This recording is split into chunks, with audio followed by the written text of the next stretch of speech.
ده واحد من أجمل التماثيل في الحضارة المصرية كلها، تمثال العجل أبيس.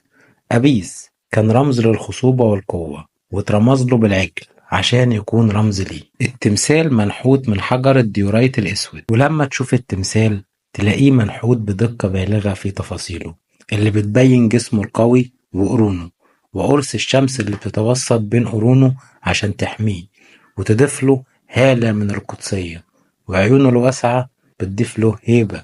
التمثال مش مجرد قطعة فنية معمولة بإتقان، ده رمز ثقافي يعكس عظمة الحضارة المصرية. التمثال الجميل ده موجود في المتحف اليوناني الروماني في اسكندرية.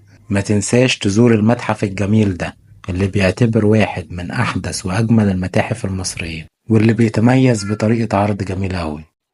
ما تنساش تتابعنا واحنا نوريك كل متاحف مصر وانت قاعد مكانك.